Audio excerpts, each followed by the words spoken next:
רוצה להשתתף בסרטון? מה זה סרטון? סרטון. סרטון מעניין, אני שואל אותך כמה שאלות, אחי. נשאל אותי. יאללה, בוא, צא.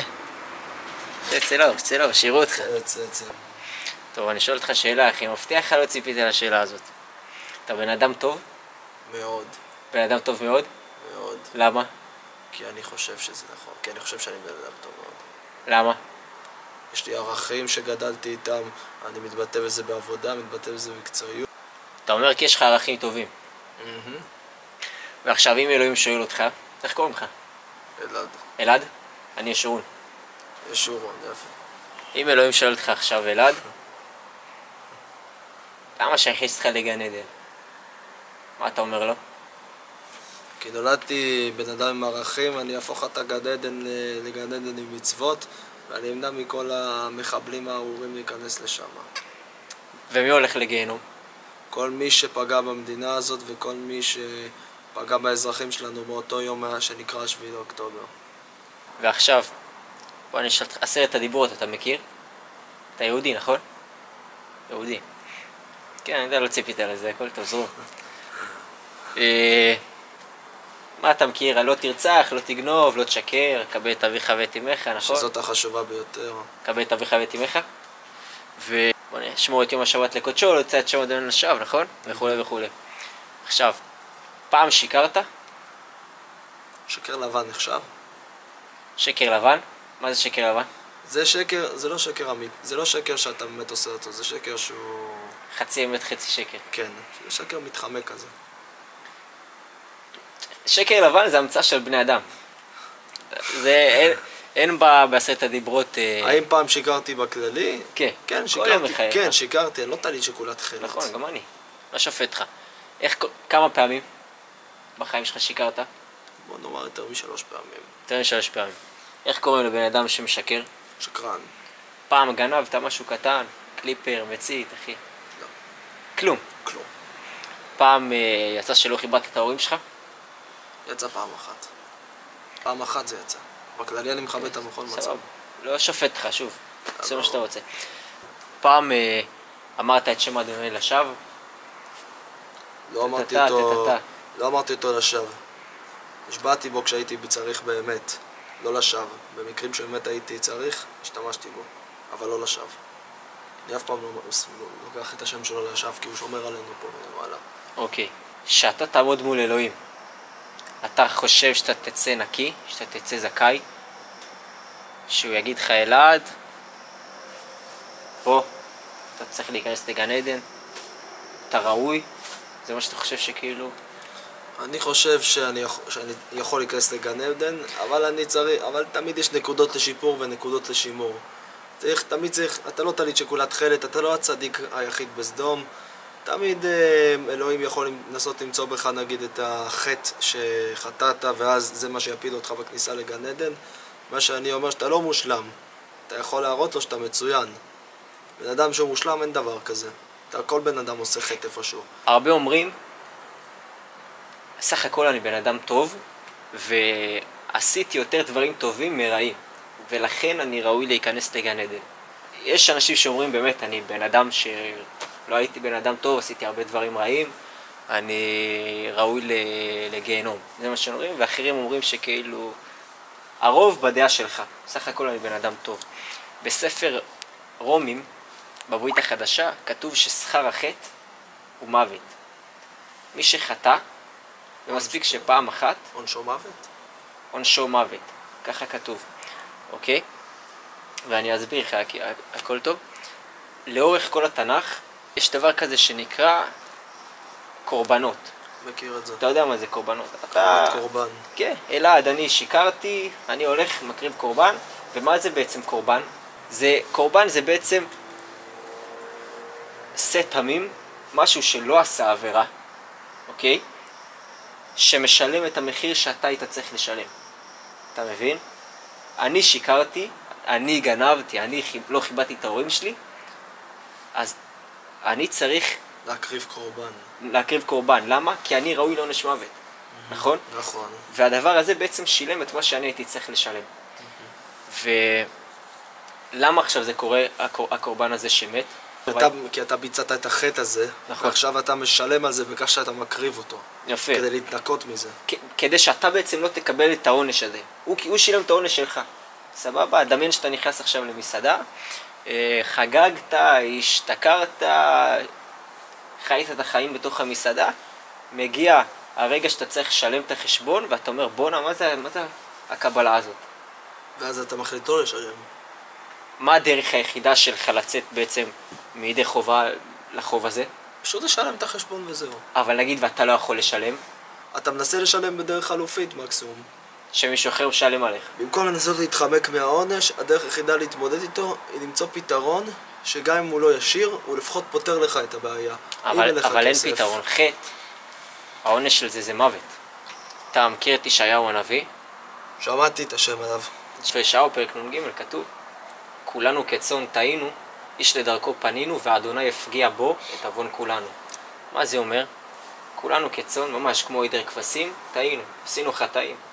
אחד שיקר, אחד גנב, אחד רצח, אחד אנס, וכו' וכו'. איש לדרכו פנינו, זה אומר שכל אחד חטא בדרך שלו. כמו שאמרתי, הוא התמכר לסמים, הוא התמכר למין, וכו' וכו', סבבה? ואדוני יפגיע בו את עוון כולנו. זה אומר שיהיה מישהו, שזה המשיח בעצם, שישלם את המחיר שאני ואתה צריכים לקבל. ממש כמו הקרבת קורבנות. סבבה? פעם היו, כמו שאמרנו, מקריבים קורבן. למה? כי בספר ויקרא כתוב, דם בנפש יכפר. זאת אומרת שבשביל שהנפש שלך תקבל כפרה, דם צריך להישפך. אז כמו שאמרנו באמת ספר ויקרא, כתוב דם בנפש יכפר, בשביל שהנפש שלך תקבל כפרה, דם צריך להישפך. כי כמו שאמרנו, כמו במשל, כמו הדוגמה עם המסעדה, אתה לא יכול לשלם את הקבלה הזאת, אז בשביל לצאת זכאי, מישהו אחר צריך לשלם על הקבלה הזאת שלך, ואז אתה בראש שקט שאין לך חוב יותר. אתה מבין מה אני אומר? אז כתוב בעצם שהמשיח צריך לקחת את החטאים של כולנו. אז היום אין בית מקדש, מה עושים? בית משפט. לא, אני מדבר איתך, אבל אלוהים לא שופט אותך בבית משפט. בני אדם שופטים אותך בבית משפט. היום אין בית מקדש, אז אנשים לא באמת יכולים להקריב קורבנות בבית המקדש, אני גם לא חושב שזה חוקי היום. אם אתה תקריב קורבן, אתה תגיד אני מקריב קורבנות, בוא נעצר לבעלי חיים, שלח אותך לכמה שנים בפנים. פה חייב להיכנס בעצם המשיח לתמונה. בספר ירמיהו כתוב, הנה ימים באים נאום אדוני וקראתי עם בית ישראל ועם בית יהודה ברית חדשה. לא כברית אשר קראתי עם אבותם ביציאה מארץ מצרים, שהם הפרו את בריתי ואנוכי בעלתי בם. אלוהים בעצם אומר פה שיהיו ימים, יהיה תקופה שכבר העניין הזה של הקרבת קורבנות בשביל לקבל סליחה, זאת אומרת שיהיה דרך אחרת, לבקש סליחת חטאים, והוא אומר שהברית הזאת תהיה כתובה על הלב שלהם. לא מה שהוא כתב עם קראתי עם ישראל, הברית הישנה, כי הם בעצם הפרו את הברית הזאת. אתה מבין? עכשיו, יש לך דרך לחשוב איך נוכל לדעת שהמשיח מגיע, איך נוכל לזהות אותו, כדי שהוא יבוא, לא נפספס אותו, כי בעצם המשיח צריך לקחת את החטאים שלך ושלי, ככה כתוב בתנ"ך. אני לא יודע איך אפשר לזהות את המשיח. האמת שאין לי מושג מתי הוא יבוא, פשוט באמונה גדולה. אין לי דרך לזהות את המשיח. בעצם מה שהתנ"ך עשה זה שהוא הביא לנו נבואות, כדי שכשבעצם המשיח יגיע, לא נפספס אותו. אתה מבין? כי בעצם כל שני וחמישי, אתה מסכים איתי, כאן בן אדם אחר שאומר אני המשיח, אני המשיח. זה כל מיני כאלה, משכי שקר, שחושבים שהם יכולים לעשות את הכל, אבל הם בעצם אנשים שלא יכולים לטפל בכלום. נכון. משיח אמיתי זה בן אדם שבאמת עשה עבודה קדושה. אין לי דוגמה לבן אדם כזה, כי לא פגשתי בן אדם כזה. המסר שלי הוא שלא להאמין למשיחי השקר, אלה אנשים שסתם מנסים לנצל אנשים, והם עושים עבודה זרה בשבילם, והם מנצלים את עצמם, והם מנסים לשפר את התדמית שלהם. זה לא אנשים שצריכים להאמין להם בשום צורה, והם ייתנו רק עצות אחיתופל. אתה דתי? דתי לא. מה אתה? אני חילוני. חילוני? כן, אבל אני מאמין בו. אתה מאמין באלוהים? מאמין בו, הוא עזר לי הרבה מאוד. אז אני אהיה נקודתי אחי, אני אשחרר אותך. כי בסוף יש משהו שחשוב שאני רוצה שאתה תדע ותשמע. מהו? כמו שאמרנו, המשיח צריך לקחת את החטאים שלי ושלך. נכון. אוקיי? ואמרת שאין לך דרך באמת לדעת נכון. מי המשיח. ובעצם יכול להיות שכשהמשיח יגיע אנחנו נפספס אותו. ויכול להיות שהמשיח יקום באמת מישהו שהוא מספיק כריזמטי ומשכנע, הוא יכול לבלבל ובעצם לסחוף אחריו המון אנשים בעצם לעבדון, כי הוא לא באמת המשיח והוא גרם להם להאמין שהוא המשיח. אז מה שקרה בעצם זה שהתנ"ך מביא לנו נבואות על המשיח. ממש כמו תעודת זהות, כדי שכשהוא יגיע אנחנו לא נפספס אותו, עם ישראל לא יפספס אותו. כתוב בספר מיכה בתנ"ך שהמשיח צריך להיוולד בבית לחם. בספר דניאל בפרק ט' כתוב שהמשיח צריך לבוא לפני חורבן בית שני.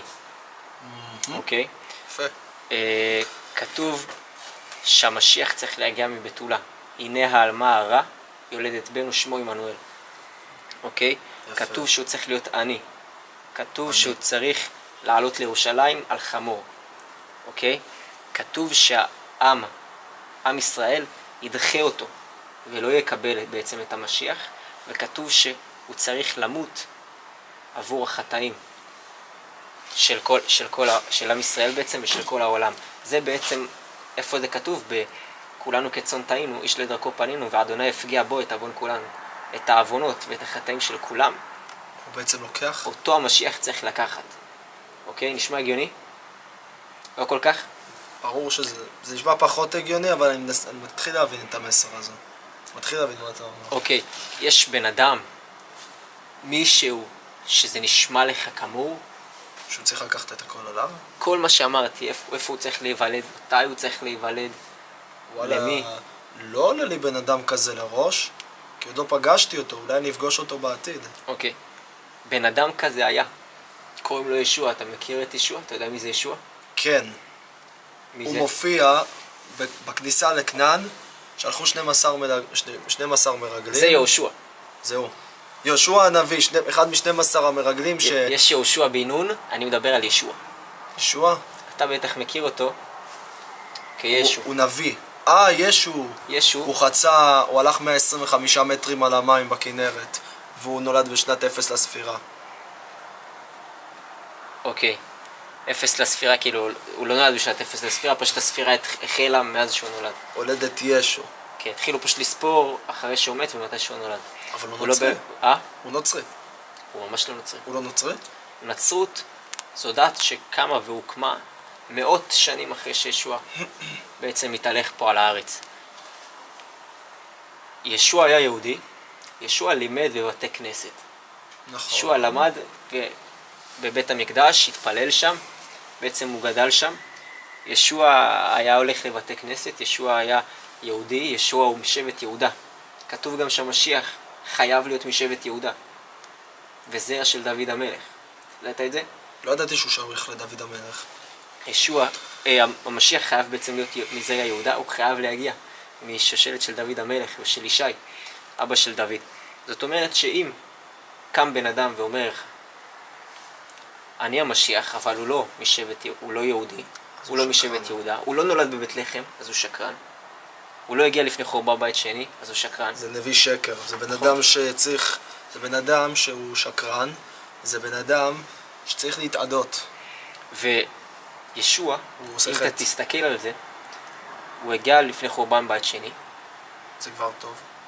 הוא נולד בבית לחם, מעולה. הוא הגיע מבתולה, 3 מתוך 3. הוא משבט יהודה, זה כבר מעולה. הוא משבט יהודה, הוא עלה לירושלים על חמור, רואים את זה בברית החדשה. כל הסימנים מצביעים על זה שהוא הבן אדם שאנחנו מתאים לנו, שהוא הבן אדם שעונה על כל הדרישות שלנו. ואתה יודע איפה הכי רואים את זה? העם היהודי דחה אותו בעצם, ולא קיבל אותו. והוא מת, בעצם שהוא היה על הצלב, הוא מת עבור החטאים של כולם. הוא לקח את כל החטאים עליו. של עם ישראל ושל כל העולם. ובספר, בברית החדשה כתוב שמי שמאמין בלב שלו, שישוע הוא אדון, ומודה בזה בפה שלו, הוא יבשה. איש רשע? הוא יבשה. מה זה אומר? יבשה זה... הוא יסלח לו. יסלח לו כי... יסלח לו החטאים. זה הקורבן שלנו בעצם. הבנת? אנחנו אמרנו בספר ויקרא דם בנפש יכפר, בשביל הנפש שלך תקבל סליחה, דם צריך להישפך, בעצם כמו קורבן. מה שישוע עשה שהוא מת על הצלב, זה הקורבן עבור החטאים שלנו. אתה זוכר איפה עוד היה מדובר על צאן וחטאים? בתנ"ך, בברית הישנה, בספר ישעיהו, כולנו כצאן טעינו, איש לדרכו פנינו, ואדוני הפגיע בו את עוון כולנו, נכון? אז בברית החדשה כתוב, כי כה אהב אלוהים את העולם, עד כי נתן את בנו יחידו, למען לא יאבד כל המאמין בו, אלא ינחל חיי עולם. אלוהים אהב אותך אלעד כל כך, שהוא נתן את הבן שלו למות עבור החטאים שלך, כדי שאתה תוכל לחיות בעולם הזה. לחיות בעולם הזה ובעולם הבא בגן עדן. הבנת? ואם אתה תאמין בלב שלך שישוע הוא אדון ותודה בזה בפה שלך, אתה תיוושע ובעצם יהיה לך גישה בחזרה לגן עדן. עכשיו אני לא פה לשכנע אותך. אני לא פה לעשות שום דבר מעבר ללספר לך. שמעתי לך שיש משהו שאני רוצה שאתה תשמע ותדע. אתה מוזמן להמשיך לחיות איך שאתה רוצה וכמה שאתה רוצה ואיפה שאתה רוצה. זה באמת הבחירה שלך. אני פה פשוט להגיד לך שאלוהים אוהב אותך. הוא אוהב אותך מספיק כדי לתת את הבן שלו למות עבור החטאים שלך. כי אתה עשית עבירות וגם אני עשיתי עבירות וכולם עשו. כל בן אדם בעולם הזה עשה עבירות וכל אחד עשה חטא בעולם הזה. כולנו כצאן טעינו. כולם טעו. כל העם הזה טעה וכולנו טעינו. וכולם חטאו, נכון? ואדוני הפגיע בו את עוון כולנו. אלוהים נתן את הבן שלו למות עבור החטאים שלך. ואם אתה תבחר לקבל אותו בלב שלך, לחזור בתשובה, אז תהיה לי גישה. אני סולח לאלעד ואני אתן לו להיכנס אליי למלכות שלי בגן עדן. אני אשאל פעם אחת, וזו הדעה שלך, ואני מכבד אותה, ואני אוהב אותך, אחי. מה שתחליט. אתה רוצה לחזור בתשובה ולקבל את ישוע לחיים שלך? לחזור בתשובה לא, אבל אני אמשיך להאמין בו בכל מצב בחיים. מעולה. כתוב, המחפש מוצא, המדפק ייפתח לו, והמבקש מקבל. המבקש יקבל. אלוהים לא מסתיר את הפנים שלו ממי שרוצה לחפש אותו באמת. אני פה להגיד לך, שאם אתה תשאל את אלוהים, היום, אלוהים, אם כל מה שישורון, כל מה שישורון עכשיו אמר, זה נכון, תראה לי, שהוא לא בלבל לי את המוח עכשיו, לא יודע כמה זמן, שהוא לא בלבל את המוח, שהוא לא סתם זרק פה עובדות מעניינות, אתה מבין מה אני אומר? ואלוהים יראה לך, כי הוא אמר שמי שמחפש אותי, הוא ימצא, אתה מבין? ומי שיבקש אותי, הוא יקבל. מי שידפוק לי על הדלת, אני אפתח לו. אז אני פה לאתגר אותך ולהגיד לך באמת, תחפש את אלוהים, תחפש את האמת, כי המחר לא מובטח. המחר לא מובטח. אני הייתי בעזה עכשיו, אני בנס מדבר איתך עכשיו, אני אומר לך את האמת. גם אני איתך בנס מדבר עכשיו. בנס אני מדבר איתך, ואני רק אומר את זה כדי להעביר שהמחר לא מובטח. בכל יום וברגע אתה יכול למות, ואלוהים ישאל אותך, אלעד, למה שאני אכניס אותך לגן עדן? אתה מבין? ברור שאני מבין. באמת מבין. מה אתה חושב על זה? מה אתה אומר? שאת הסליחה, שאני אם עשיתי חטאים אני מצטער, לא שאני מצטער על החטאים שלי. אבל המצטער הזה, הוא מצטער אמיתי שבא מכל הלב שלי. אני מאמין לך, באמת מאמין לך. אני מבין פשוט. אבל אין דם שנשפך, אין קורבן. מה אתה עושה? פה אתגרת אותי. אין, אתה לא תמצא פתרון אחר. אני פשוט לא אמצא פתרון, אני פשוט חושב שאני אתן לה פתרון לבוא לבד. איך? כתוב דם בנפש יכפר. אני פשוט אבין את זה אולי בהמשך. אני אין לי פתרון. אני לא יכול למצוא את הפתרון. אני פשוט אולי בהמשך החיים, יהיה לי את התשובה לדבר הזה. וזהו, אין לי תשובה כל כך. פשוט לעשות יותר מעשים טובים מאשר מעשים רעים. לכפר על המעשה הרע בכמות מלאה של מעשים טובים, ופשוט להיות עם הגישה הכי חיובית שיש. להיות בן אדם טוב מאוד ולהאמין בעצמך. אני רוצה להקריא לך משהו, אמרת על הכתוב, אין בחסד נושעתם על ידי האמונה, וזאת לא מידכם כי מתנת אלוהים היא. אין זה נובע ממעשים, כדי שלא יתגאה איש. זאת אומרת שהישועה שלך, זה אומר שהישועה שלנו, הסליחה שלנו, סליחת חטאים, היא לא על ידי מעשים. אתה לא יכול להרוויח את הכרטיס כניסה שלך לגן עדן. כי כל מי שישפט לפי התורה, ככה כתוב, לא יצא זכאי. כי אתה עברת על מצוות התורה, וגם אני, אתה מבין? אין לנו באמת את הדרך ואת היכולת לעמוד מול אלוהים במשפט, ובעצם להרוויח את הכניסה שלנו לגן עדן. אנחנו לא יכולים. כתוב שכל מי שנכנס לגן עדן, כל מי שנושע, זה רק בחסד. הן בחסד נושעתם, וזאת לא מידכם. אתה מבין? לכם אתם נושעתם, לא כי אתם טובים, לא כי מגיע לכם. אתה מבין מה אני אומר? אם אלוהים ישאל אותי, למה שיכניס אותך לגן עדן? אני לא אגיד לא, כי עשיתי ככה ועשיתי ככה ועשיתי ככה. אני אגיד לא, כי אני מאמין ומקבל את הקורבן של אדם, של הבן שלך. אתה מבין? אז זה רק בעזרת חסד בעזרת החסד של אלוהים ולא ממעשים. אתה מבין? אתה לא יכול להרוויח את גן עדן. ואני אתן לך דוגמה אחרונה, מחבל, דמיין, בשביל העשירי. מחבל נכנס בשביל העשירי. רצח, בזז, אנס, גנב. נתפס ועומד למשפט. והשופטת שואלת אותו, נקרא לו מחמוד. מחמוד, למה שאני לא אכניס אותך לכלא? והוא אומר לה, כי סך הכל אני בן אדם טוב, גברת השופטת. בן אדם טוב, אתה רצחת ועברת על כל העבירות. נכון, הוא אומר לה, אבל תשמעי, אני גם עשיתי צדקה. אני עזרתי לזקנה ברחוב, אני הייתי מרים את הזבל כל פעם שהייתי רואה אותו ברצפה, אני תרמתי צדקה, אני עשיתי המון מעשים טובים. ואז היא תגיד לו, כל המעשים הטובים האלה לא שווים כלום שאתה ביצעת רצח ופגעת בכל אחת ממצוות התורה. היא תגיד לו בעצם, מחמוד, זה לא משנה כמה דברים טובים עשית. אתה עשית עבירות שאתה צריך לשלם עליהן. לכן, אתה צריך לשלם את המחיר של מה שעשית. זה לא משנה, אתה מסכים איתי שזה לא משנה כמה דברים טובים מחמוד עשה, הוא צריך לשלם על מה שהוא עשה, על המעשים הרעים. ברור שהוא ישלם. אותו דבר אנחנו, כשנעמוד מול אלוהים. זה לא משנה כמה דברים טובים עשינו, כי יש עבירות שעשינו. וכתוב ששכר החטא הוא מוות. מוות צריך לקרות פה, בשביל שהמחיר ישולם. אתה מבין מה אני אומר? השאלה של מי? או שלנו כבני אדם, וזה בעצם יהיה נצח בגיהנום, או קבלה של הקורבן של המשיח. אתה מבין מה אני אומר? והבחירה היא בידיים שלך, אלעד, ושלי.